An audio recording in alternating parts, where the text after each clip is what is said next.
పాడుకుంటాం.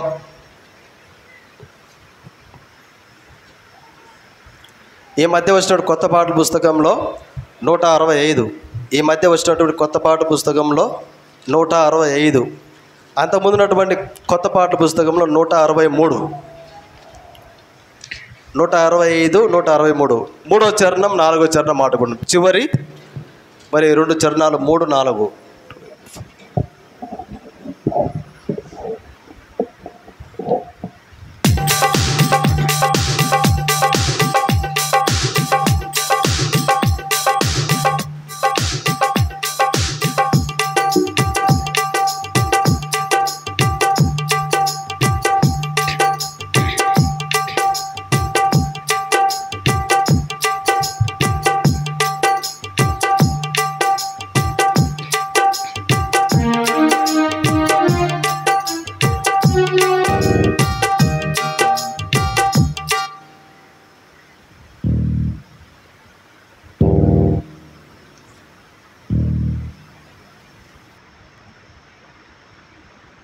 ఈ మధ్య వచ్చిన కొత్త పాటల పుస్తకంలో 165, అంతకుముందు ఉన్నటువంటి కొత్త పాటల పుస్తకం 163, 3వ చరణం 4వ చరణం ఆడుకుంటామండి.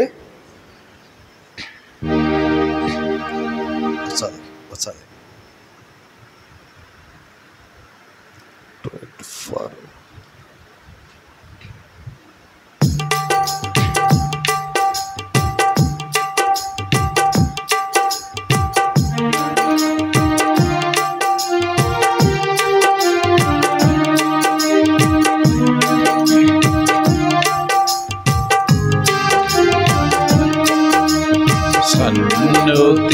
సన్నుతించెదను ఎల్లప్పుడూ, సన్నుతించెదను ఎల్లప్పుడూ, నిత్యము ఆయన కీర్తిన నూతనుండు, నిత్యము ఆయన కీర్తిన నూతనుండు, సన్నుతించెదను ఎల్లప్పుడూ, సన్నుతించెదను ఎల్లప్పుడూ, మహోన్నతమైనది నీదు మహిమ, ఘనత ప్రభావము గల ప్రభువా, మహోన్నతమైనది నీదు మహిమ, ఘనత ప్రభావము గల ప్రభువా, తనివి తీరగనిను పూజింతు, తనివి తీరగనిను పూజింతు, తరగని నీ కార్యములకై తాపకనిను పూజింతు, సన్నని నీ కార్యములకై తాపకనిను స్తుతింతు, సన్నుతించెదను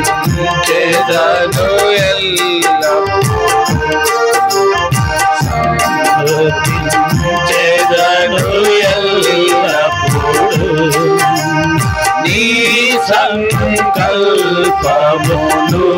నెరవేర్చి నడిపించితివి ఘనముగాను, నీ సంకల్పమును నెరవేర్చి నడిపించితివి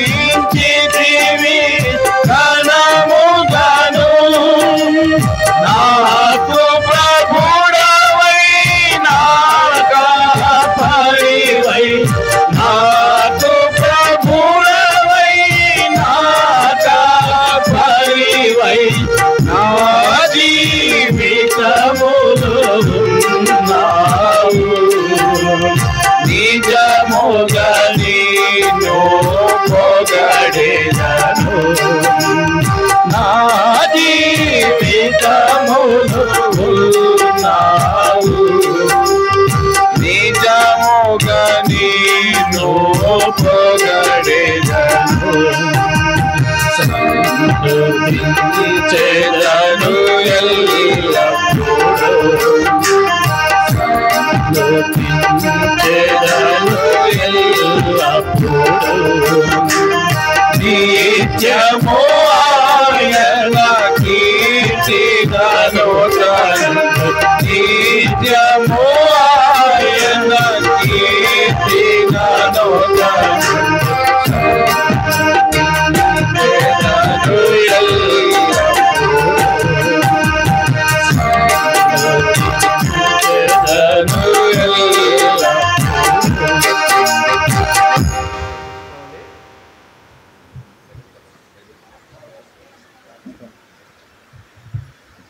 బైబిల్ మనం అనుకుంటామండి 15% గ్రంథం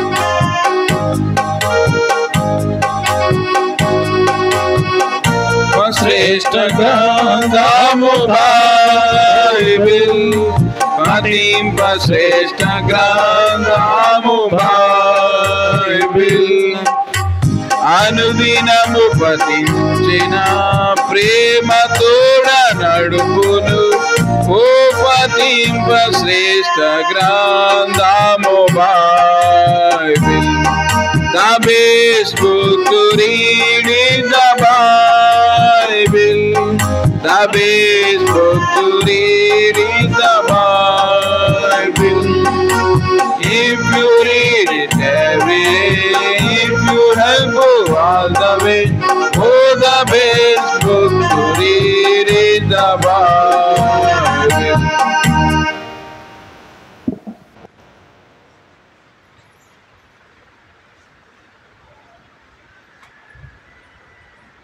ఇంతవరకు మనం ప్రేమిన వాళ్ళారా ప్రభువుని ఆరాధిస్తూ వచ్చినాం. మరి ప్రభు మనల్ని పరిశుద్ధ సంఘంగా చేసినాడు. ఆ సంఘాన్ని పరిశుద్ధపరచడమే కాకుండా మహిమ కలిగిన సంఘంగా ఉండాలని ప్రభు ఇష్టపడుతూ వచ్చినాడు. మరి ఈ పరిశుద్ధత వలన మనము నీతిమంతులంగా తీర్చబడుతూ వచ్చినాం అనే మాటను మనం చదువుకుంటూ వచ్చినాం. మరి ప్రభు యొక్క శరీరానికి ప్రభు యొక్క రక్తానికి సాదృశ్యంగా బల్ల మన మధ్యలో ఉన్నది. మరి చాలామంది ఉన్న ఒక వాటిలో ఉన్నటువంటి ఒక తలంపు ఏంటంటే, తెలియనిటువంటి అవివేకతనం ఏంటంటే, ఆ రొట్టె రసంలో తాగితే వారమంతా ఆరోగ్యంగా ఉంటాము, వారమంతా ఏదో మేలు జరుగుతుంది, ఏదో మంచిది, పాలు పొందితే మంచిది అని ఒక తలంపు ఉంటుంది. అంతకంటే ప్రాముఖ్యమైన విషయం ఏంటంటే, ప్రభు యొక్క పోలికలోకి మనం మార్చబడాలని ప్రభు యొక్క ఉద్దేశం. ప్రభు పరిశుద్ధుడు కనుక మనం కూడా మన జీవిత అనుభవాలు కూడా పరిశుద్ధమైన మాటలు, పరిశుద్ధమైన క్రియలు, పరిశుద్ధమైన నడవడికలు, పరిశుద్ధమైన ప్రవర్తన, ఇవన్నీ కూడా మనము ప్రభు యొక్క పరిశుద్ధలోకి మనం రావాలని ప్రభు యొక్క శరీరానికి రక్తానికి సాదృశ్యమైన బల్లలో మనము పాలు పొందుటకు ప్రభు మనకు కృప ఇస్తూ ఉన్నాడు. మరి ఆ బల్లలో పాలు పొందేటువంటి మునుపు వాక్యాన్ని జ్ఞాపకం చేసుకొని మనమందరం కూడా బల్లలో పాలు పొందుతాం. 1 కొరింథీయులకు రాసినటువంటి పత్రిక పౌలు గారు 6వ అధ్యాయము 11వ వచనాన్ని ప్రియమైన వాళ్ళారా అందరం కలిసి చదువుకుంటాం. 1 కొరింథీ 6వ అధ్యాయం 11వ వచనం అందరం కలిసి చదువుకుంటాం. మీలో కొందరు ఆ పేజీ నెంబరు 149, కొత్త నిబంధనలో 149 పేజీ నెంబర్. 1 కొరింథీ 6వ అధ్యాయం 11వ వచనం. మీలో కొందరు అట్టి వారి ఉంటిరి కానీ ప్రభుని యేసు క్రీస్తు నామమును మనము దేవుని ఆత్మయందును మీరు కడగబడి పరిశుద్ధపరచబడిన వారై నీతిమంతులుగా తీర్చబడితిరి. తర్వాత 1 కొరింథీ 11వ అధ్యాయము 28వ వచనాన్ని అందరం కలిసి చదువుకుంటాం. ప్రియమైన వాళ్ళారా ఆ వచనాన్ని అందరం కలిసి చదువుకుంటాం. 153 పేజీ నెంబర్ పక్కలోనే ఉంటుంది. 1 కొరింథీ 11వ అధ్యాయము 28వ వచనం. కాబట్టి ప్రతి మనుషుడు తాను పరీక్షించుకొనవలెను, అలాగూ చేసి ఆ రొట్టెను తిని ఆ పాత్రలోనిది త్రాగవలెను. మరి ప్రభు సాయం కొరకై చిన్న ప్రార్థన చేసుకుంటాం. ప్రియమైన వాళ్ళారా, ప్రియమైన పరలోక తండ్రి యేసుక్రీస్తు ప్రభువా, మీ వందనాలు స్తోత్రాలు చెల్లిస్తున్నాం. విద్యాపడి ప్రతి ఆత్మీయతను అన్నిటి గట్టి పనింప చేయండి. సండే స్కూల్ పరిచయం జరుగుతుంది ప్రభా. సండే స్కూల్లో మోకరించి ప్రతి చిన్న బిడ్డను దీవించిన ఆశ్రయించండి. టీచర్లు చెప్పే కథలు పాటలు బిడ్డల హృదయాలు ముద్రింప చేయండి ప్రభా. బలలో పాల్గొని మేము సేవకులంగా విశ్వాసంగా మేమందరం కూడా తండ్రి మీ యొక్క పరిశుద్ధతకి రావాలని మీ ఇష్టపడి మమ్మల్ని సజీవంగా ఉంచినందుకు వందనాలు చెల్లిస్తున్నాం. మమ్మల్ని అందరూ మీ వశంలో ఉంచుకునేందుకు వందనాలు చెల్లిస్తున్నాం. పరిచయంలో సహాయం చేయమని యేసుక్రీస్తు ప్రభువు వారి పరిశుద్ధమైన నామమును బట్టి ప్రార్థించి అడిగి వేడుకొని నా తండ్రి ఆమేన్.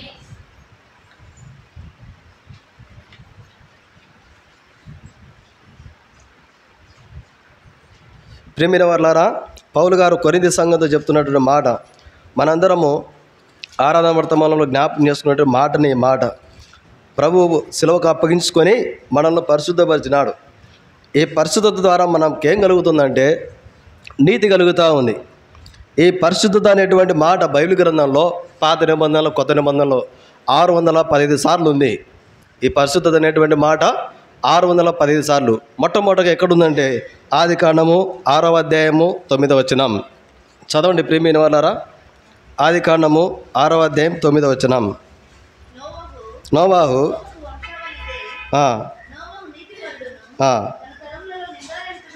చాలా క్షమించండి. నీతి అనేటువంటి మాట మనమందరము నీతిమంతులమైనాం. ఎట్లా అంటే యేసుక్రీస్తు ప్రభువు వారి ద్వారా పరిశుద్ధపరచబడి. ఇప్పుడు నీతి అనేటువంటి మాట క్షమించండి, నీతి అనేటువంటి మాట ఎన్నిసార్లు ఉందంటే 615 సార్లు ఉంది. మొట్టమొదటిగా ఆదికాండం 6వ అధ్యాయం 9వ వచనం.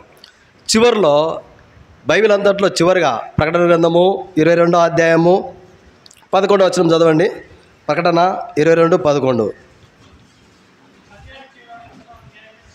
చదవనా.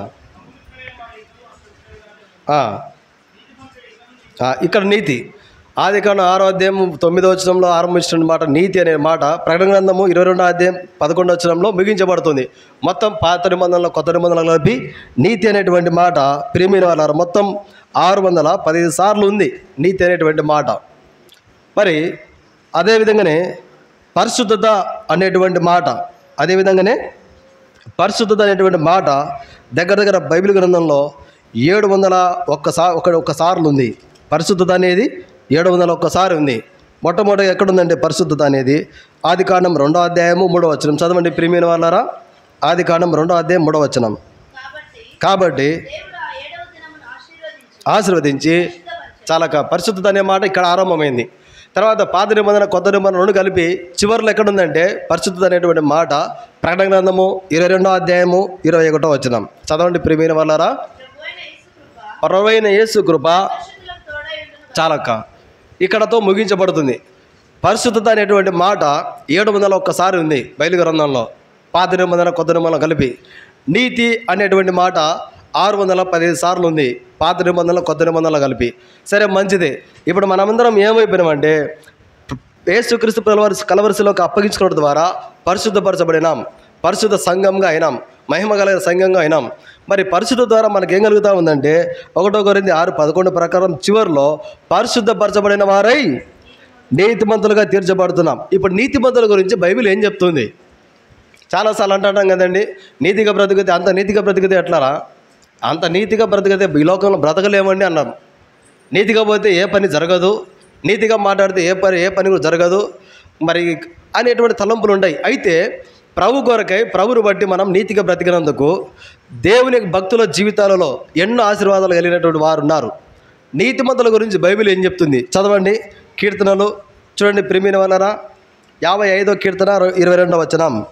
55వ కీర్తన 22వ వచనం.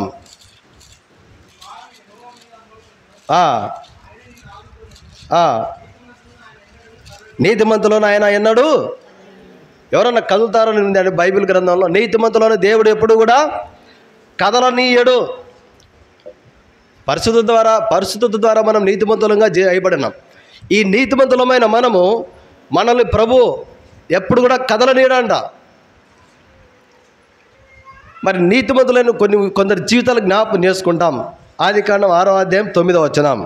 ఇక్కడ ఒక నీతిమంతుడు కనపడతా ఉన్నాడు. ఆదికాండము 6వ అధ్యాయము 9వ వచనం. నోవాహు వంశావళిదే. నోవాహు నీతిపరుడును. నోవాహు ఎవరంటండి? నీతిపరుడు. నోవాహు నీతిపరుడు. అందుకొరకే దేవుడు నోవాహును చూడగలుగుతా ఉన్నాడు.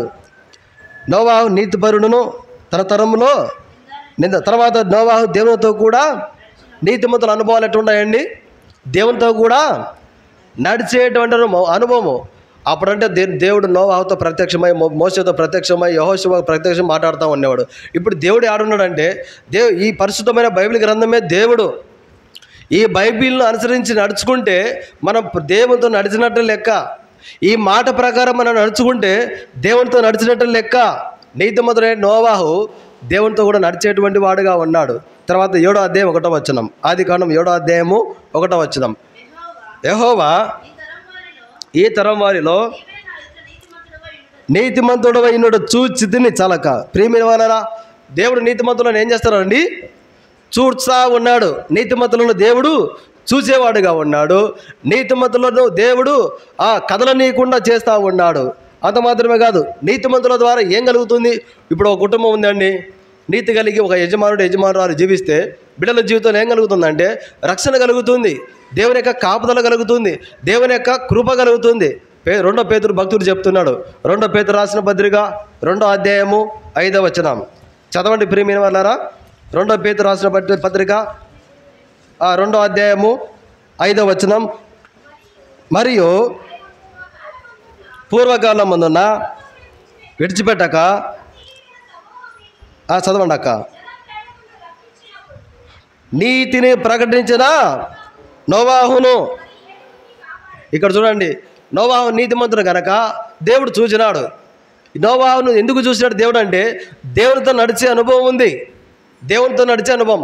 ఆ దినాల్లో దేవుడే నోవాహుతో మాట్లాడేవాడు. ఈ దినాల్లో మనతో ఎట్లా మాట్లాడతాడు దేవుడు అంటే బైబిల్ గ్రంథం ద్వారానే. ఈ బైబిల్ గ్రంథం ప్రకారం మనం నడుచుకుంటే దేవునితో మనం నడిచినట్టే.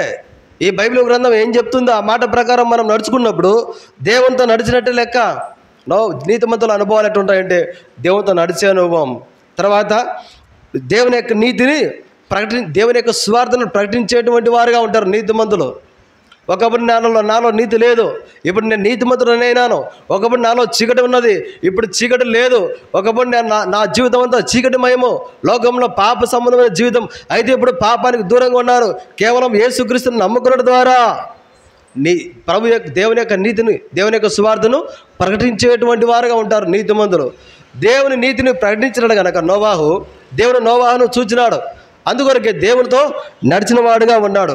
తర్వాత నీతిమంతుల ద్వారా ఏం కలుగుతుందంటే చూడండి, ఇదే 2వ అధ్యాయం 2 పేతురు రాసిన 2వ పత్రిక 2వ అధ్యాయం 5వ వచనం చివరిలో, మరి 7 కాపాడను. నోవాహు ఒక్కడు నీతి కలిగి ఉండుట కొరకై ఎంతమందిని కాపాడినాడు దేవుడు? 7 మందిని కాపాడినాడు. 7 మందిని. అంత మాత్రమే కాదు, ఆ ఓడలో ఉన్నటువంటి సమస్త మూగ జీవులను దేవుడు జ్ఞాపకం చేసుకున్నాడు. ఎవరి ద్వారా? నోవాహు కలిగినటువంటి నీతిని బట్టి. నోవాహు కలిగినటువంటి నీతిని బట్టి మన కుటుంబంలో, మన సంఘంలో ఇంతమంది ఉన్నాం, ఇంతవరకు ప్రభుని ఆరాధిస్తూ వచ్చాం. మనకున్నటువంటి నీతిని బట్టి దేవుడు మన కుటుంబాలను కూడా రక్షిస్తాడు. అయితే ప్రభు కొరకే నీతి కలిగి జీవించే కుటుంబాల విషయంలో దేవుడు వారిని ఎప్పుడు కూడా, వారి బిడ్డలను ఎప్పుడు కూడా కదలనీయడు. దేవుడు వారిని ఏం చేసుకుంటాడంటే దేవుని యొక్క సువార్తను, దేవుని యొక్క ప్రేమను పంచిపెట్టే కుటుంబాలుగా సిద్ధపరచుకుంటూ ఉంటాడు. వారిని బట్టి, వారి కుటుంబాలను, వారిని బట్టి వారి ప్రాంతాలను, వారిని బట్టి వారి బంధుమిత్రులను దేవుడు రక్షించేటువంటి వాడుగా ఉన్నాడు. ప్రియమైన వాళ్ళారా, అదే ఆదికాండం 15వ అధ్యాయము 6వ వచనంలో చూడండి. ఆదికాండం 15వ అధ్యాయం 6వ వచనం. ఇప్పుడు నోవాహు గురించి జ్ఞాపకం చేసుకున్నాం. అయితే నోవాహు నీతి కలిగి బ్రతికినందుకు బదులుగా తన కుటుంబాన్నంతా రక్షించుకున్నాడు. నోవాహు నీతి కలిగి బ్రతికినందుకు బదులుగా నోవాహుతో పాటు ఓడలో ఉన్నటువంటి సమస్తము కూడా దేవుడు కాపాడుతూ వచ్చినాడు. ఇది నోవాహు గురించి. ఇప్పుడు అబ్రాహాం గురించి జ్ఞాపకం చేసుకుంటాం. చదవండి అక్క. ఆదికాండం 15:6. అబ్రాహాం దేవాన్ని నమ్మెను. ఇప్పుడు అబ్రాహాం కూడా నీతి కలిగి బ్రతుకుతూ ఉన్నాడు. తర్వాత 15వ వచనం, నువ్వు క్షేమంగా చాలక. నీతిమంతులకు ఏముందండి? క్షేమం ఉంది.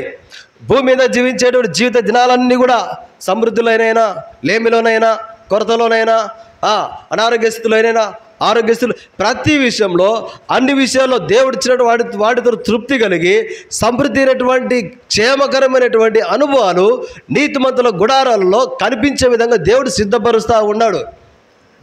దేవుడు మనల్ని పరిశుద్ధపరిచి నీతిమంతులుగా చేసినాడు. ఎందుకంటే మనం కూడా నోవా వలె దేవునితో నడిచే వారంగా ఉండాలని. నోవాహుతో పాటు 7 దేవుడు కాపాడుతూ తన కుటుంబాన్ని అంతా కాపాడినాడు. మనకున్న నీతిని బట్టి మన కుటుంబ సభ్యులందరినీ దేవుడు రక్షించుకోవాలని ప్రభు యొక్క ఉద్దేశం. మనకున్న నీతిని బట్టి మన ప్రాంత ప్రజలందరూ కూడా ప్రభు యొక్క ప్రేమను గుర్తించాలని, ప్రభు యొక్క రాకడలో వారు కూడా ఎత్తబడాలని ప్రభు మనల్ని రక్షించుకొని పరిశుద్ధపరిచి నీతిమంతులుగా చేసినాడు మనల్ని. అబ్రహాం వలె దేవుడిచ్చే క్షేమాన్ని అబ్రహాం ఏ విధంగా పొందినాడో మనం కూడా దేవుడిచ్చేటువంటి క్షేమాన్ని మనము మన కుటుంబ సభ్యులు ప్రతి వారు పొందాలని ప్రభు యొక్క ఉద్దేశము. 16వ వచనం చదవండి ప్రియమైన వాళ్ళారా.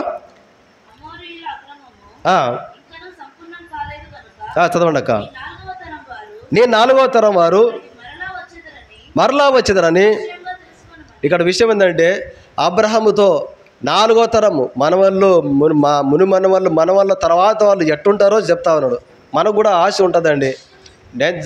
నేను ఈ లోకాన్ని విడిచిపెడితే ఈ బిడ్డలు ఎట్టయిపోతారో, వారి పిల్లలు ఎట్టయిపోతారో, వారి కుటుంబాలు ఎట్టుంటాయో ఎన్నో తలంపులు ఉంటాయి. అయితే అబ్రహాముతో దేవుడు ముందుగానే చెప్తున్నాడు, నీ 4వ తరం వారు ఎట్టుంటారంటే అబ్రహాము అని చెప్తున్నాడు.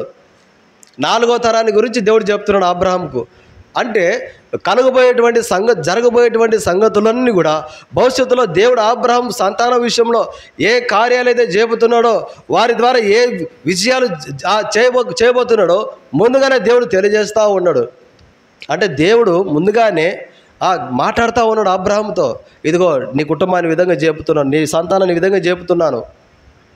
అంటే దేవుడు మాట్లాడుతూ ఉన్నాడు.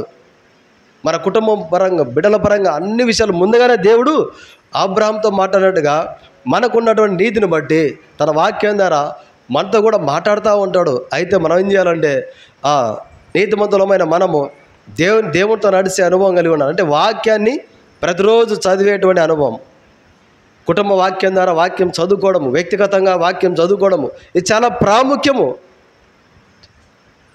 ప్రాముఖ్యము. ఓ చోట మరి బైబిల్ పల్లె వాడినారు. ఆ పాడే ముందుగా ఆ వాక్యం బోధించాడు ఆయన ఒక మాట చెప్పినాడు, నిజంగా ఈరోజు బైబిల్ ఎవరైతే చదివినారో వాళ్ళే ఈ బైబిల్ పల్లె వాడండి అన్నాడు. నిజంగా ఎవరైతే బైబిల్ చదివినారో వాళ్ళే బైబిల్ పల్లె వాడాలా అన్నాడు. చూడండి, దేవుని యొక్క వాక్యాన్ని ఎంతగా చదువుతామో అంతగా దేవుని యొక్క నీతిని మనపై చూపిస్తాడు ప్రభు. నోవాహు నీతి కలిగి బ్రతికినందుకు దేవునితో నడిచే అనుభవము, కుటుంబాన్ని కాపాడుకునే అనుభవము, తర్వాత దేవుడు నోవాహును చూసే అనుభవము, తర్వాత నోవాహుతో పాటు ఓడలున్న సమస్తం కాపాడబడే అనుభవము. తర్వాత అబ్రహాం విషయంలో కూడా అబ్రహాంకు క్షేమం ఉంది. అబ్రహాంకి ఏముందంటే క్షేమం ఉంది. తర్వాత ఆదికాండము 22వ అధ్యాయము 12వ వచనం చదవండి ప్రేమిన వాళ్ళారా. ఆదికాండము 22వ అధ్యాయం 12వ వచనం. అప్పుడు ఆయన ఆ చిన్నవాని మీద చేయి వేయకము, అతన్నేమీ చేయకము, నీకు ఒక్కడైన నీ కుమారుణ్ణి వెనదీయలేదు గనక దేవునికి భయపడువాడవనియు. నీతి కలిగి ఈ లోకంలో జీవిస్తే మరి కన్నీరు ఉంటుంది, కొంచెమేందండి, చాలా బాధ ఉంటుంది. అవినీతిగా బ్రతికేటువంటి అధికారులను చూడండి, దర్జాగా తిరుగుతూ ఉంటారు వాళ్ళు. అలాగే భయం ఉండదు, దేవుని భయం ఉండదు, మనుషుల భయం ఉండదు. అవినీతిగా జీవించేటువంటి ప్రతి వారు కూడా వారే నీతిమంతులమైనట్టు జీవిస్తూ పోతూ ఉంటారు. అయితే నీతి కలిగి ఉండేటువంటి అధికారులు ఎవరైనా కూడా వారిని ఎవరు లెక్కలోకి తీసుకోరు. క్రీస్తు కొరకే నీతి కలిగి మనం బ్రతుకుతున్నందుకు మనల్ని ఎవరు లెక్క చేయరు, మనల్ని ఎవరు పట్టించుకోరు, ఎవరు కూడా లెక్క చేయరు. అయితే ప్రేమిన వాళ్ళరా, ఎన్నో శోధనలు, ఎన్నో నిందలు, ఎన్నో కన్నీటికి సంబంధమైన విషయం, ప్రసవ వేదన ఉంటుంది. ఒక విషయంలో చెప్పాలంటే హాస్పిటల్లో తల్లి అడ్మిట్ అయిన తర్వాత డెలివరీ సమయంలో ఆ తల్లి చుట్టూ కొత్త మనుషులు, నర్సులు, డాక్టర్లు, ఒక విధమైన వాతావరణం. ఆ బిడ్డ ప్రసవించే సమయంలో తల్లికి మాత్రం తెలుసు ఆ వేదన ఏందో, బాధ ఏందో. మరణ గడియలు అండి. తల్లి ప్రసవించిందంటే మరణ గడియలు, మరణించి మళ్ళీ బ్రతికినట్టే తల్లి. నీతిమంతులకు ప్రసవ వేదన ఉంటుంది, ప్రసవ వేదన నీతిమంతులకు. నీతి లేదనుకోండి, ఏ ప్రసవ వేదన ఉండదు, ఏ వేదన ఉండదు. ఆత్మ సంబంధం విషయాల్లో ఏ వేదన ఉండదు, వాక్యానుసరమైన విషయంలో ఏ వేదన ఉండదు, వాక్యానుసారంగా జీవించాలనేటువంటి విషయంలో ఏ వేదన ఉండదు. ప్రేమైన వాళ్ళారా, మరి అబ్రహాం ప్రభు ఒక్కగానొక కొడుకును బలి ఇవ్వన్నాడు. ఇదంతా వేదన చూడండి.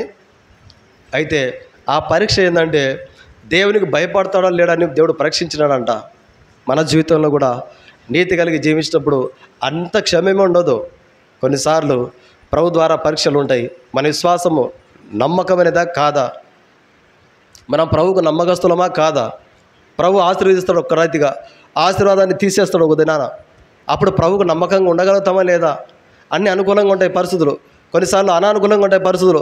అనానుకూల సమయంలో కూడా నమ్మకంతో ఉంటామా లేదా ప్రభువుకు? ఎన్నో పరిస్థితులు గుండా ప్రభువుని మనం నడిపిస్తూ ఉంటాడు. ఎవరినంటే నీతిమంతుల విషయంలో అబ్రాహామును అదే పరీక్షిస్తూ వచ్చినాడు.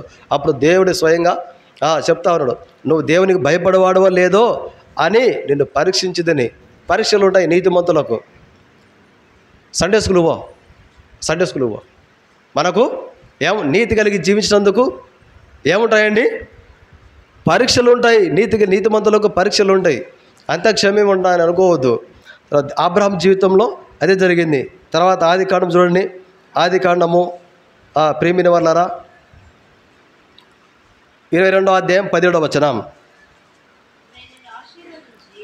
ఇప్పుడు ఏముందండి? అబ్రహాంకు ఆశీర్వాదం ఉంది. నీతిమంతుడైన అబ్రహాంకి ఏముందండి? ఆశీర్వాదం ఉంది. ఆశీర్వాదానికి ముందుగా పరీక్ష, పెద్ద గొప్ప పరీక్ష వచ్చింది. ఒక్కగానొక్క కొడుకుని ఏంది ప్రభు బలి ఇవ్వను అని. అయితే ప్రభు కొరకే నీతి కలిగి బ్రతికినందుకు, ప్రభు కొరకే నీతి కలిగి ఈ లోకంలో క్రీస్తుకు సాక్షిగా జీవించినందుకు అబ్రహాం లాంటి ఆశీర్వాదం ఉంది. అంత మాత్రమే కాదు, దేవుడే స్వయంగా సాక్ష్యం ఇస్తూ ఉన్నాడు అబ్రహాం గురించి నీతి కలిగి బ్రతికినందుకు. చూడండి, ఇదే ఆదికాండము 20వ అధ్యాయం 17వ వచనం. 20వ అధ్యాయం 17వ వచనం.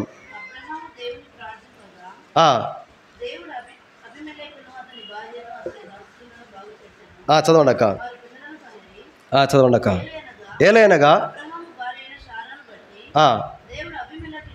అబీమెలెకింటిలో మోసే చదవండి కింద చదవండి అక్క. శారాను దర్శించెను. క్షమించి 20వ అధ్యాయం 7వ వచనం. క్షమించండి అక్క. కాబట్టి ఆ మనిషిని భార్యను అప్పగించుము, అతడు ప్రవక్త. చాలక్క. నీతిమంతులు ఎట్లుంటారండి? ఒక ప్రవక్తల వల్లే ఉంటారంట. నీతిమంతులు ప్రార్థనా పరులుగా ఉంటారంట. నీతిమంతులు ఎట్లుంటారండి? ప్రభు యొక్క నోవాహు వలె ప్రభు యొక్క నీతిని చాటేవారుగా ఉంటారు, దేవునితో నడిచేవారుగా ఉంటారు. తర్వాత ప్రేమైన వాళ్ళారా, దేవుడు తన కుటుంబాన్ని రక్షించుకునేటువంటి వారుగా ఉంటారు. తర్వాత అబ్రహాం వలె మరి కొన్ని శోధనలు గుండా వేలాల్సి ఉంటుంది. అబ్రహాం వలె క్షేమం ఉంది నీతి కలిగి బ్రతికితే. అబ్రహాం వలె 200 ఆశీర్వాదం ఉంది నీతి కలిగి బ్రతికితే. ప్రేమైన వాళ్ళ అబ్రహాం వలె నీతిగా బ్రతికితే దేవుడే సాక్ష్యం ఇస్తాడు ఒక దినాన దేవదూతల ఎదుట. నీతిమంతులు ఎట్లుంటారంటే ఒక సేవకుల్లాగా దేవుని పరిచయంలో ఉంటారంట, ప్రవక్తల మాదిరి ఉంటారంట. చూడండి, నీతిమంతులకు ఎంత గొప్ప భాగ్యమో. అందుకొరకు భక్తుడు చెప్తున్నాడు 55వ కీర్తన 22వ వచనం చివరి లైన్లో. 55వ కీర్తన 22వ వచనం చివరి లైన్లో, నీతిమంతులను ఆయన ఎన్నడను కదలనీయడు. అబ్రహాం ఎప్పుడు కూడా కదలలేదు. వాస్తవంగా లోతు అబ్రహాంతో పాటు ఉన్నాడు. అబ్రహాం ఎవరు అండి? ప్రార్థన పరుడు. అబ్రహాం ఒక ప్రవక్తగా ఉన్నాడు.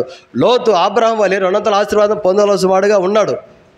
ప్రవక్తతో సవాసం ఉంది, ప్రార్థనా పరులతో సవాసం ఉంది. కాకపోతే లోతు కుటుంబం కానీ, లోతు బిడ్డలు కానీ, లోతు భార్య కానీ అబ్రహాం జీవితంలో ఏ ఒక్క లక్షణాన్ని కూడా పొందలేకపోయినారు. పక్కలోనే అబ్రహాంతో పాటే ఉన్న లోతు. ఇది ఆత్మీయంగా చాలా బాధాకరమైన విషయం. ఇది ఆత్మీయంగా చాలా దుఃఖకరమైన విషయం. లోతు కూడా ఎట్లుండాలంటే అబ్రహాం తర్వాత అబ్రహాం వల్లే ప్రార్థన పరుడుగా ఉండాల్సింది. లోతు ఎట్లుండాల్సిందంటే అబ్రహాం వల్లే ఒక ప్రవక్తలాగా లోతు ఉండాల్సింది. అబ్రహాం వల్లే నీతి కలిగి బ్రతకవలసింది లోతు. అయితే లోతు జీవితంలో ఎప్పుడు కూడా ఆ ప్రార్థన పరుని గుర్తించలేకపోయినాడు. ఆ ప్రవక్త యొక్క మనసు గుర్తించలేకపోయినాడు. అబ్రహాంకు ఉన్న నీతిని గ్రహించలేకపోతా వచ్చిన లోతు.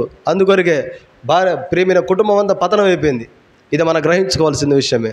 నా సేవ జీవితంలో నీతి కలిగి సేవ చేయకుంటే, వాక్యానుసారంగా సేవ చేయకుంటే నేను కూడా ఆత్మీయంగా భౌతికంగా నష్టం తప్ప ఏం మేలు ఉండదు. ప్రేమైన వాళ్ళారా, నీతి కలిగి మనం బ్రతకడం చాలా ప్రాముఖ్యము. ఆర్థికంగా నష్టం కలుగుతూ ఉంది, నష్టమైన పర్వాలేదు. క్రీస్తు ప్రభు మనకు దేవుడు రెండంతల ఆశీర్వాదం మనకు కలగజేస్తాడు. నీతి కలిగి బ్రతుకుతున్నందుకు మనము నీతి కలిగి బ్రతుకుతున్నందుకు అబ్రహాం జీవితంలో దేవుడే సాక్ష్యం ఇస్తున్నాడు. అబ్రహాం ప్రవక్త నీ కొరకు ప్రార్థన చేస్తాడని కొంతమంది చెప్తా ఉన్నారు అబ్రహాంతో. అయ్యా నువ్వు మహారాజు అయ్యా అంటున్నారు. చూడండి, ఆదికాండము 23వ అధ్యాయం 6వ వచనం. ఆదికాండం 23వ అధ్యాయం 6వ వచనం. హేతు కుమారులు మా మాట వినము. నీతిమంతులు ఎట్లుంటారండి? ఒక రాజులాగా ఉంటారంట వాళ్ళు. ఏ భౌతికంగా ఏ పెద్ద ఆస్తులు అంతస్తులు లేకపోయినప్పటికీ కూడా నీతి కలిగి జీవించేటువంటి ఎవరైనా సరే సేవకుడైనా విశ్వాసైన వారు ఎట్లుంటారంటే ఒక మహారాజులాగా ఉంటారంట. వారి ముఖాల్లో సంతోషము, వారి హృదయాల్లో ధైర్యము, దేనికి కృంగిపోరు, దేనికి జడిసిపోరు, దేనికి కలవరపడరు, దేనికి అవిశ్వాసానికి గురి కారు. వీళ్ళు ఎవరంటే నీతిమంతుడు. అబ్రహాం నీతిమంతుడు, దేవుడు సాక్ష్యం ఇస్తున్నాడు. అబ్రహాం నీతిమంతుడు. అక్కడ ఉన్నటువంటి హేతు కుమారులు చెప్తున్నారు, అయ్యా నువ్వు మా మధ్య మహారాజులే ఉన్నాయా? మహారాజులలే. ప్రేమిన వాళ్ళారా, నీతిమంతులనైనా ఎన్నడూ కదలనీయడు. నోవాహు విషయంలో కావచ్చు, అబ్రహాం విషయంలో కావచ్చు, వారు నీతి కలిగి బ్రతికినందుకు వారిని దేవుడు ఇంకా రెట్టింపు ఆశీర్వదిస్తూ వస్తున్నాడు. ఎప్పుడో కొన్ని వేల సంవత్సరాల కింద జరిగిన విషయాలు ఇప్పుడు కూడా జ్ఞాపకం చేసుకుంటున్నాం అంటే ఎంతో గొప్ప భాగ్యము. వారి పేర్లు అబ్రహాం గురించి అనుకున్నప్పుడు అబ్రహాం వల్లే పరిచర్య చేయడం, అబ్రహాం వల్లే విధేయత కలిగి ఉండడం ఎంతో మనసు ప్రేరేపించబడుతుంది. వారి పేర్లు ఇప్పటికీ ఎంతో ప్రభావం చూపుతున్నాయండి. మన పేర్లు ఎంతవరకు ప్రభావం చూపుతున్నాయి? మన సంఘాల్లో, మన కుటుంబాల్లో, మన గ్రామంలో వారు ప్రభు నమ్మినందుకు నీతి కలిగి ఉన్నారని అసలు ప్రభావం చూపాలి. రాబోయే తరము పలానా సమయంలో పలానా ఆంటీ ఉండేది, పలానా సమయంలో పలానా అంకులు ఉండేవాడు, పలానా సమయంలో పలానా అక్క ఉండేది, పలానా సమయం పలానా అన్న ఉండేవాడు. క్రీస్తుకు సాక్షిగా జీవించాలని ఎంతో ప్రోత్సాహకరంగా ఉండేవారు. చెప్పుకోవాలా మన గురించి? రాబోయే తరం చెప్పుకోవాలండి. ఇది మనం గుర్తించాల్సినటువంటి ఆత్మీయ సంగతి ఇది. ప్రేమైన ఏదో ప్రభు నమ్మినాము, బలలో పాలు పొందినాము, రొట్టె తిన్నాము, రసం తాగినాము, ఏదో పోతున్నాం వస్తున్నాం కాదు. ప్రభువుని నమ్మినందుకు, మనం పరిశుద్ధపరచబడినందుకు, నీతి కలిగి ప్రభు కొరకు సాక్షిగా జీవిస్తున్నందుకు నోవాహుతో పాటు ఉన్నటువంటి కుటుంబాన్ని కాపాడబడింది. మరి మనం కూడా కొంతమందినన్నా కాపాడాలి, బాధ్యత మనకుండా ఉండాలి కదా. దేవుని యొక్క సువార్తను ప్రకటించే ప్రజలంగా మనం ఉండాలి. దేవుని యొక్క నీతిని ప్రకటించే ప్రజలంగా మనం ఉండాలి. ఇది బాధ్యత ఉంది మన పైన. సేవకుల పైన ఒక్కనే కాదు సువార్త భారం ఉండేది, ప్రతి విశ్వాసి పైన ఆత్మల భారం ఉంది, ప్రతి విశ్వాసి పైన పరిచర్యలో భారం ఉంది. ప్రతి విశ్వాసి, ప్రతి సేవకుడు అందరూ కలిసి పరలోక పరిచర్యలో భాగస్తులం అందరం కూడా. సువార్తకు సేవకుడే పోతారులే, ఆయన ఏదో పరిచర్యకు వాళ్ళే పోతారులే, సేవకురాలు వాళ్ళే చూసుకుంటారు కాదు. మనకు బాధ్యత ఇచ్చినాడు ప్రభు.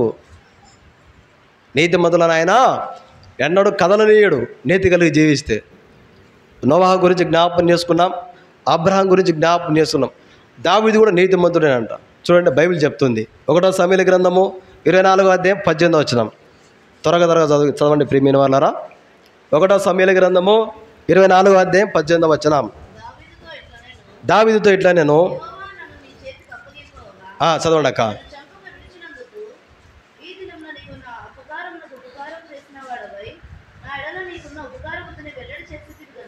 నువ్వు నాకంటే ఇప్పుడు దావీదు ఎవరండి? నీతిపరుడు.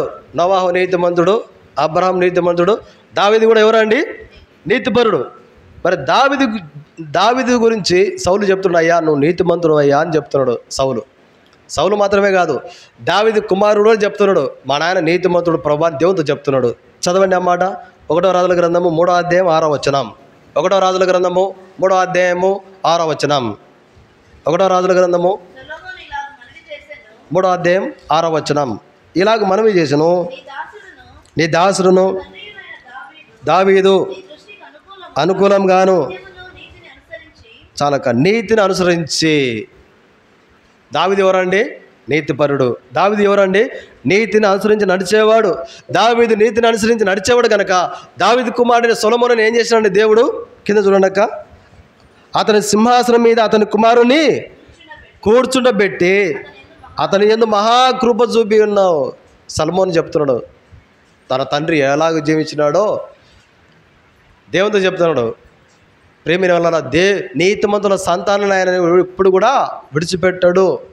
నీతిమంతులను ఆయన ఎన్నడూ కదలనీయుడు. నోవా విషయంలో కావచ్చు, అబ్రహాం విషయంలో కావచ్చు, దావీదు విషయంలో కూడా. అందుకొరకే దావీదు నీతి కలిగి బ్రతికినందుకు దావీదు గురించి 3 సార్లు అద్భుతమైన మాట రాసినాడు దేవుడు. చూడండి, 2వ సమూయేలు గ్రంథము 3వ అధ్యాయం 1వ వచనం. 2వ సమూయేలు గ్రంథము 3వ అధ్యాయం 1వ వచనం. సౌలు కుటుంబీకులను దావీదు కుటుంబీకులకును యుద్ధం జరగగా దావీదు ఏం చేసినాడండి? ప్రబలిపోతున్నాడు అంటారు. అక్కడక్కడ వారి వ్యాపారం ఎంత ప్రబలమైపోయినాయో, వారి బిడ్డలు ఎంత ప్రబలమైపోయినారో, వారి ఉద్యోగాలు చూడ ఎంత ప్రబలమైపోయినాయో అంటారు అక్కడక్కడ. మన కుటుంబాలు, మన బిడ్డలు, మన సంఘము ప్రబలం కావాలంటే ఏం చేయాలండి? వాక్యం చెప్తుంది. దావీదు వలె నీతి కలిగి జీవించగలిగితే, దావీదు కుమారుడైన సొలొమోనును సింహాసనం మీద దేవుడు కూర్చుండబెట్టినాడు.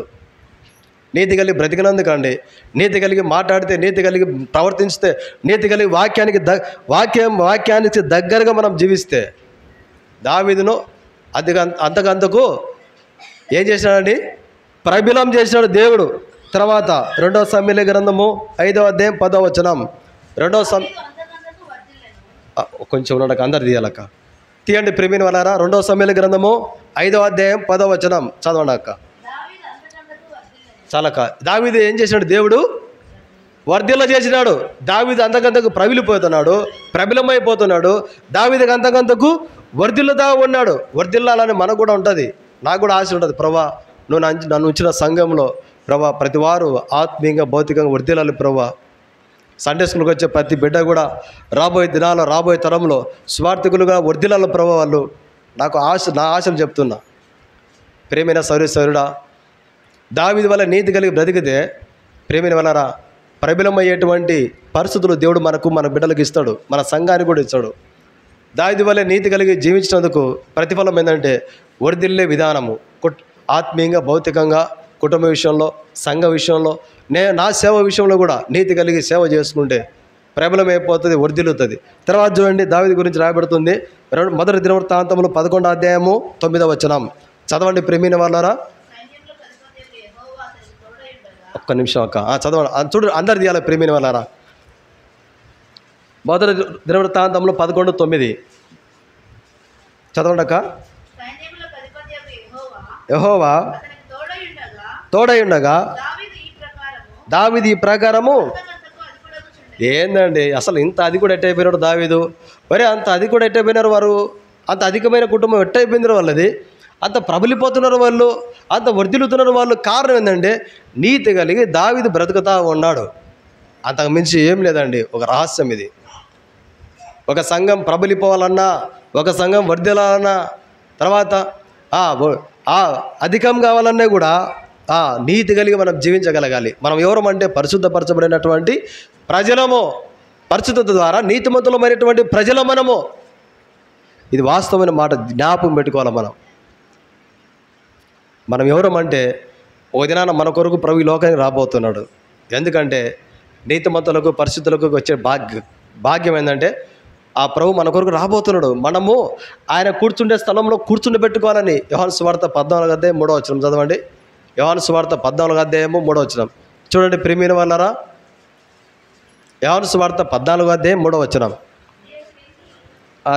చదవండి అక్క. చదవండి అక్క.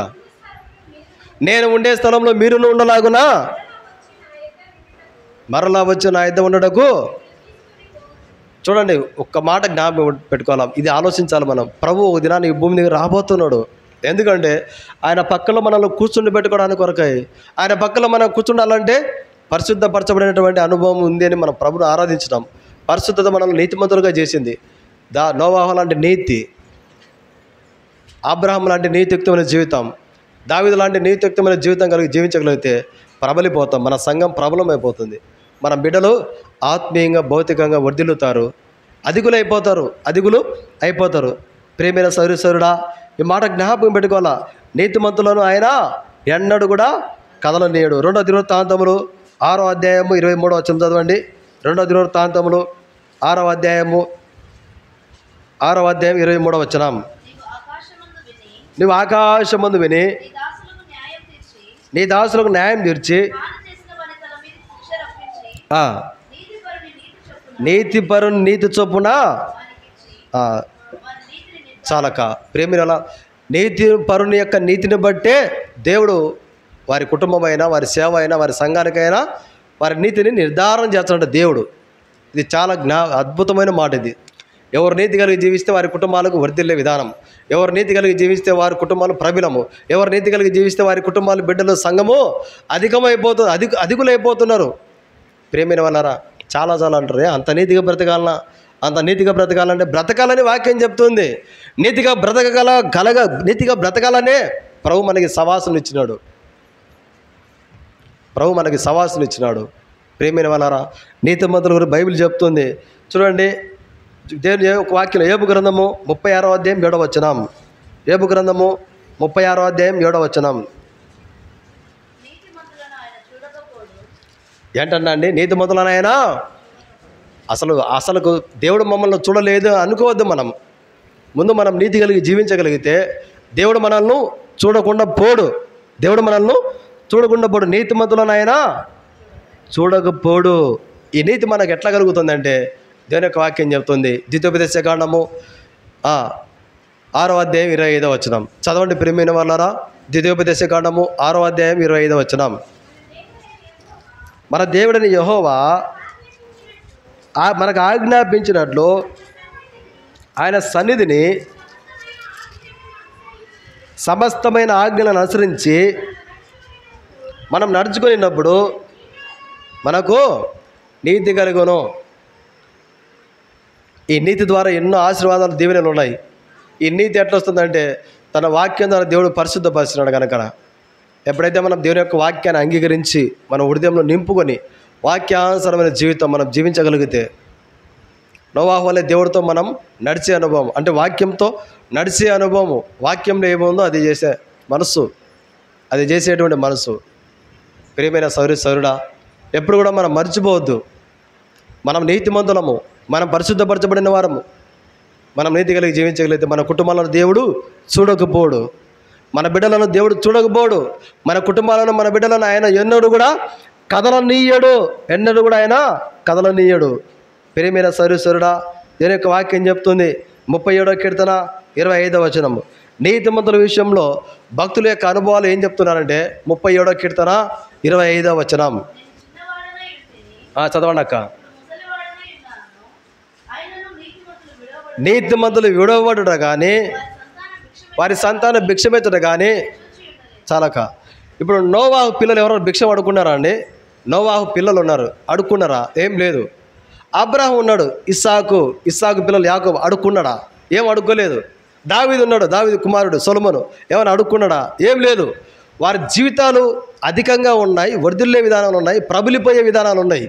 నీతిమంతులను ఆయన ఎన్నడూ కదలనీయడు. నీతిమంతులను దేవుడు చూడకపోడు. నీతిమంతుల సంతానం నీతిమంతులు విడబడుట కానీ వారి సంతానం భిక్షమెత్తుట కానీ నేను చూచి ఉండలేదు. ప్రేమైన సౌరుడా, నోవాహును ఎంతోమంది ఎగతాళి చేసింటారు. ఏం లేరా, ఏం సువార్త లేరా, ఏం నీతి లేరా, ఏం చెప్తున్నావు అని. అది పట్టించుకోలేదు ఆయన. దేవుని కొరకు నీతి కలిగి బ్రతకాలనుకున్నాడు, బ్రతికినాడు, అంతే. ఫలితంగా కుటుంబాన్ని రక్షించుకున్నాడు. అబ్రాహాం కూడా అంతే. అబ్రాహాం జీవితంలో ఎన్నో శోధనలు. అబ్రాహాం భార్యని తీసుకుపోయినారు, అభిమేలకు రాదు. అసలు ఎంత బాధ చూడండి. అయినప్పటికీ కూడా ప్రార్థన చేస్తున్నాడు, వారి కొరకు ప్రార్థన చేస్తున్నాడు. ప్రియమైన వాళ్ళారా, అయితే నీతిమంతుల విషయంలో ఎన్నో శోధనలు. ఏ మనుషులు సహకరించరు నీతి కలిగి జీవిస్తే. నాకు తెలిసిన కానిస్టేబుల్ మా స్నేహితుడు ఉన్నాడు. అతని పేరు చెప్పి పిలిచి డ్యూటీ ఎట్లా ఉంటుందంటే అతను చెప్తున్నాడు, మా స్నేహితుడు థామస్, మనం ఎంత ఖచ్చితంగా యథార్థంగా డ్యూటీ చేయాలని కూడా చేయనీకి అవకాశాలు ఉండవు అని చెప్తున్నాడు. నీతిమంతునికి ఈ భూలోకంలో ఏ విలువ లేదు. మన ప్రభు కూడా నీతిమంతుడే. ఎవరన్నా గనపరిచినారండి ప్రభువును? ఎవరన్నా హెచ్చించినారా ప్రభువును? ఆయన భూమి మీద బ్రతికినంత కాలం ఆయనను అవమానాలు ఎదురైనాయి, విమర్శలు ఎదురైనాయి. తిండిపోతాడు, నిద్రపోతాడు, తినిపోతూ త్రాగుపోతూ దయ్యములు పట్టిన వాడు అన్నాడు. అసలు చూడండి, ఇన్ని అద్భుతములు చేస్తుంటే, ఇంతగా ప్రభు యేసుక్రీస్తు ప్రభువారు ప్రేమిస్తూ ఉంటే, ప్రేమ స్వరూపిని పట్టుకొని ఎంత మాట్లాడుతున్నారో. నీతిమంతుల విషయాలన్నీ కూడా అంతేనండి. ఎవరు ఎన్నిక చేయరు, ఎవరు పట్టించుకోరు. అయినా పర్లేదు, మనమందరం ధన్యులం. పౌలు గారు చెప్తున్నారు చూడండి, క్షమించి పేతురు భక్తులు చెప్తున్నాడు. 1 పేతురు రాసిన పత్రిక 3వ అధ్యాయం 14వ వచనం చదవండి. 1 పేతురు 3:14. 1 పేతురు 3:14. మీరు ఒకవేళ నీతి నిమిత్తము శ్రమ పడినను చాలక్క. నీతిమంతులకు ఏమున్నాయండి? శ్రమలు ఉన్నాయి. అయితే శ్రమలలో మనం నమ్మకంగా ఉండగలిగితే, నోవాహు వల్లే దేవుడు మన కుటుంబాన్ని రక్షిస్తాడు. అబ్రహాం వల్లే మన కుటుంబాలను కాపాడుతాడు. ఆశీర్వాదం ఉంది. దావీదు వల్లే మన కుటుంబాలను దేవుడు వర్ధిల్ల చేస్తాడు, ప్రబలం చేస్తాడు, ప్రేమ అధికం చేస్తాడు. ఇది మనం జ్ఞాపకం చేసుకోవాల్సిన మాట. నీతి కలిగి బ్రతికితే శ్రమలు ఉన్నాయి. శ్రమలు ఎవరు కూడా ఒప్పుకోరు. శ్రమలు ఎవరు ఇష్టపడరు. అవమానాన్ని ఎవరు ఇష్టపడరు. తృణీకరించబడే పరిస్థితులు ఎవరు ఇష్టపడరు. నీతి కలిగి జీవిస్తే అవన్నీ ఎదురవుతూ ఉంటాయి. కానీ ఒకటి గురి మనకు ఉండాలా. నేను నా ప్రభు కొరకు జీవించాలని తీర్మానంతో నేను ఉన్నాను. నా కుటుంబంలో ఒక సాక్షిగా, నా గ్రామంలో నీతి కలిగి ప్రభు కొరకు సాక్షిగా జీవించాలనుకుంటున్నాను. నా వల్ల అనేకులు ప్రభువును ఆరాధించాలా ఒక తీర్మానంతో నేనున్నాను. అవమానం వచ్చినా పర్వాలేదు, నన్ను ఎగతాళి చేసినా పర్వాలేదు, నన్ను విమర్శించినా పర్వాలేదు, నన్ను తృణీకరించినా పర్వాలేదు. ఒక నిరీక్షణ మనకుండా ఉండాలి. మనం ధన్యులమంటాం. దేవుని యొక్క వాక్యం చెప్తుంది, నీతి నిమిత్తం మీకు శ్రమపడిన మీరు ధన్యులు. ధన్యులు. కేవలం ఒక నిరీక్షణ మనకు.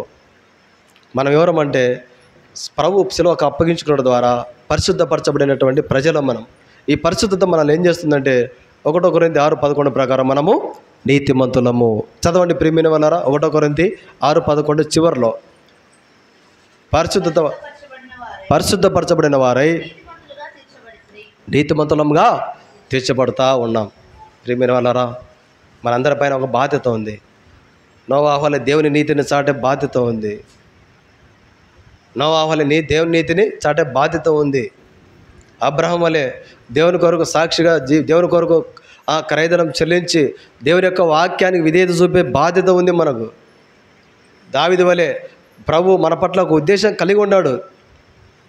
నా ఇంట్లో నివసించే ప్రజలు, నా పరిశుద్ధ స్థలంలో అడుగుపెట్టిన ప్రతి వారు కూడా దావీదు వలె వర్ధిల్లాలి, దావీదు వలె అధికులు కావాలి, దావీదు వలె ప్రియమైన వాళ్ళ ప్రబలమయ్యే కుటుంబాలుగా ఉండాలని మన పట్ల ప్రభు గొప్ప ఉద్దేశాలు కలిగి ఉన్నాడు. కాబట్టి మోకరించుదాం, ప్రార్థన చేసుకుంటాం.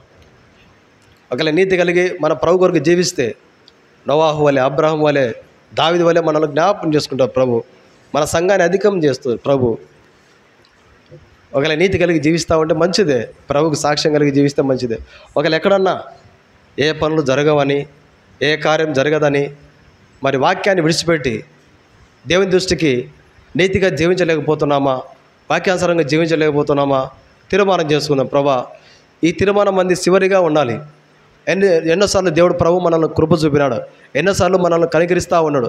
కనికరించి మనల్ని సజీవంగా ఉంచుతూ ఉన్నాడు ప్రభు. ఎందుకంటే నోవాహు వలె దేవుడు మనల్ని వాడుకోవాలనుకుంటున్నాడు. దావీదు వలె దేవుడు ఆయన మహిమ కొరకు మనల్ని వాడుకోవాలనుకుంటున్నాడు. ప్రియమైన వాళ్ళారా, అబ్రహాం వలె దేవుడు మనల్ని ఆశీర్వదించాలని ఇష్టపడతా ఉన్నాడు. ఇదంతా ఎట్లా వస్తుందంటే కేవలం నీతి కలిగి దేవుని క్రీస్తు కొరకు సాక్షిగా జీవించడం ద్వారా.